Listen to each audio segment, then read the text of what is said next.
আমি জমা দিই সুদ আসল, কি অবস্থা হয়েছে। রাজনীতির দাবার বোর্ডে মাঝে মাঝে এমন কিছু চাল দেওয়া হয় যা শেষমেশ বুমেরাং হয়ে নিজের দিকেই ফিরে আসে। পশ্চিমবঙ্গের মসনদে বসে বিজেপি নেতা শুভেন্দু অধিকারী ঠিক এমনই এক ভয়ঙ্কর খেলায় মেতেছিলেন। টার্গেট ছিল কোরবানির ঈদ আর রাজ্যের মুসলিম সম্প্রদায়। তাদের ভাতে মারতে এবং ধর্মীয় স্বাধীনতায় হস্তক্ষেপ করতে এক নিখুঁত ফাঁদ পাতা হয়েছিল। কিন্তু থ্রিলারের সবচেয়ে বড় ক্লাইম্যাক্সটা যে এভাবে তার নিজের ভোট ব্যাংকের উপরই আছড়ে পড়বে তা হয়তো নবান্নের 14 তলায় বসে ঘূর্ণাক্ষরেও ভাবতে পারেননি তিনি।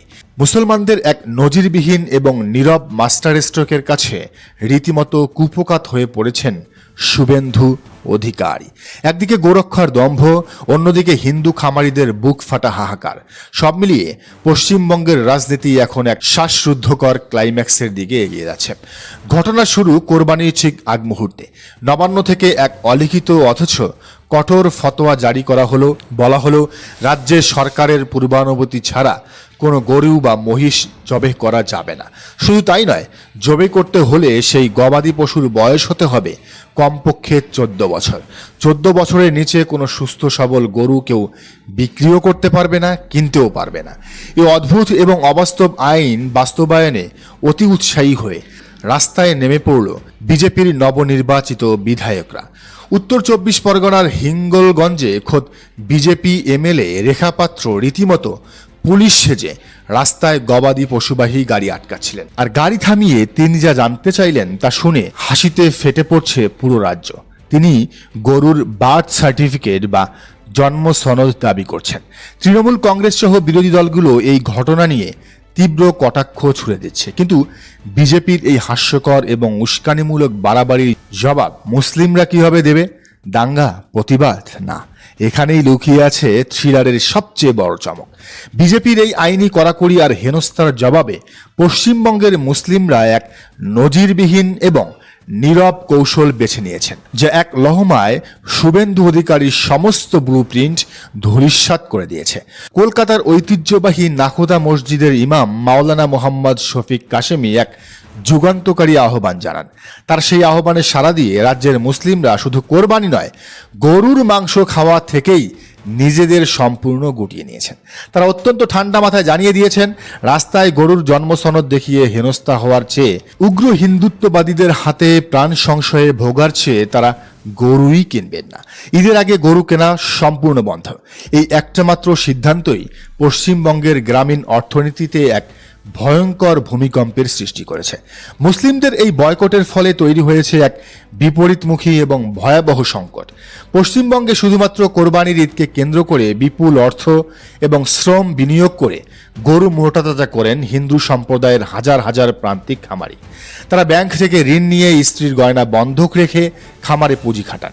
তাদের আশা থাকে এই কোরবানির মৌসুমে গরু বিক্রি করে সারা বছরের ঋণ শোধ করবেন এবং দুমুঠো অন্নের সংস্থান করবেন। কিন্তু মুসলিম ক্রেতারা বাজার থেকে একযোগে মুখ ফিরিয়ে নেওয়ায় সেই পরম যত্নে বড় করা গরুগুলো এখন গোয়ালেই অবিকৃত পড়ে আছে। হাটে ক্রেতা নেই, চারদিকে শুধু এক চরম শূন্যতা, চরম লোকসান আর ঋণে জর্জরিত হওয়ার আতঙ্কে হাহাকার শুরু হয়েছে হিন্দু ব্যবসায়ীদের ঘরে ঘরে। সংবাদ মাধ্যমের সামনে ডুকরে কেঁদে উঠছেন এক হিন্দু খামারি। আমার 5 লাখ টাকা লোন নেওয়া, গ্রামের মহিলারা আমার বাড়িতে এসে ধর্ণা দিচ্ছে, বলছে লোন শোধ করো। আমি কি করে করব? গরু তো কেউ কিনছেই না। খামারিদের এই কান্না প্রমাণ করে দিয়েছে যে ধর্মের নামে রাজনীতি করতে গিয়ে শুভেন্দু অধিকারী আসলে নিজের সম্প্রদায়ের প্রান্তিক মানুষদেরই পেটে লাথি মেরেছেন। গরু বিক্রি না হলে এই খামারিদের ব্যাংক ব্যালেন্স শূন্য হয়ে যাবে। ঋণের দায়ে তাদের হয়তো আত্মহত্যার পথ বেছে নিতে হবে। আর সেই সুযোগে বিজেপির মদতপুষ্ট কর্পোরেট ফ্যাক্টরিগুলো জলের দরে এই গরুগুলো কিনে নিয়ে নিজেদের ব্যবসা ফলাবে। এই অপ্রত্যাশিত অর্থনৈতিক ধাক্কা এবং খামারিদের ক্ষোভের আগুনে এখন রীতিমতো পুড়ছে রাজ্য সরকার। পরিস্থিতি এতটাই নিয়ন্ত্রণের বাইরে চলে গেছে যে নবান্নের শীর্ষ কর্তারা এখন দিশেহারা।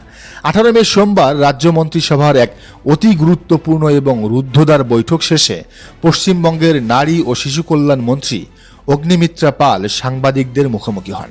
তার চোখে মুখে ছিল স্পষ্ট হতাশা আর শঙ্কা। তিনি জানান, পরিস্থিতি অত্যন্ত গুরুত্বের সাথে পর্যবেক্ষণ করছেন স্বয়ং মুখ্যমন্ত্রী শুভেন্দু অধিকারী। এই বিশাল অর্থনৈতিক ধাক্কা এবং হিন্দু খামারিদের ক্ষোভ সামাল দিতে রাজ্য সরকার খুব দ্রুতই একটি সুনির্দিষ্ট ও বিকল্প পরিকল্পনা গ্রহণ করবে, যা মুখ্যমন্ত্রী নিজেই বিস্তারিত ঘোষণা করবেন। কিন্তু রাজ্যের রাজনৈতিক মহলে প্রশ্ন উঠেছে, অবিকৃত এই লাখ লাখ গরুর দায়িত্ব কি রাজ্য সরকার নেবে? সেই বিপুল অর্থ কি নবান্নের কোষাগারে আছে, নাকি খামারিদের লোকসানের দায় চাপানো হবে অন্য কারো ঘাড়ে? এদিকে রাজ্যের মুসলিম প্রধান জেলা মুর্শিদাবাদের প্রবীণ কংগ্রেস নেতা অধীর রঞ্জন চৌধুরী মুখ্যমন্ত্রীকে দেওয়া এক কড়া চিঠিতে সতর্ক করে দিয়েছেন। তিনি বলেছেন, মুসলিম প্রধান অঞ্চলে এই বিভ্রান্তি এবং গরু কোরবানির উপর নিষেধাজ্ঞা যেন কোনোভাবেই রাজ্যের সাম্প্রদায়িক সম্প্রীতি নষ্ট না করে। ধর্মীয় রীতিনীতি শান্তিপূর্ণভাবে পালনের জন্য অবিলম্বে এটির সমাধান চেয়েছেন তিনি। বিশ্লেষকরা বলছেন, গরুকে কেন্দ্র করে যে সস্তা মেরুকরণের রাজনীতি শুরু হয়েছিল, হিন্দু মুসলিমদের ভাগ করার চেষ্টা করা হচ্ছিল, তার অর্থনৈতিক কুফল এখন ধর্ম বর্ণ নির্বিশেষে বাংলার প্রান্তিক মানুষের উপর নির্মমভাবে আঘাত হানছে, গরিব মানুষদের উপর নির্মমভাবে আঘাত হানছে।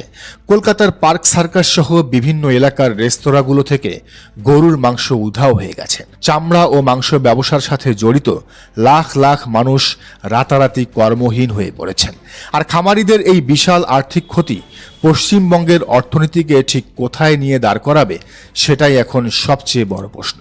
মুসলমানদের এক নীরব বয়কটের কৌশলে আজ কুপকাত শুভেন্দুর সরকার। তারা হয়তো ভেবেছিল গায়ের জোরে আইন চাপিয়ে দিয়ে ফায়দা লুটবে, কিন্তু অর্থনীতির এই নিষ্ঠুর প্রতিশোধ তাদের সমস্ত দম্ভ চুরমার করে দিয়েছে।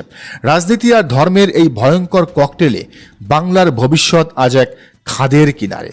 আর এই থ্রিলারের শেষ কোথায় তা হয়তো সময়ই বলে দেবে। দর্শক, এই বিষয়টিকে আপনি কিভাবে দেখছেন জান মন্তব্যের ঘরে। আর এই চ্যানেলে নতুন হলে অবশ্যই সাবস্ক্রাইব করে বেল আইকনটি বাজিয়ে রাখুন।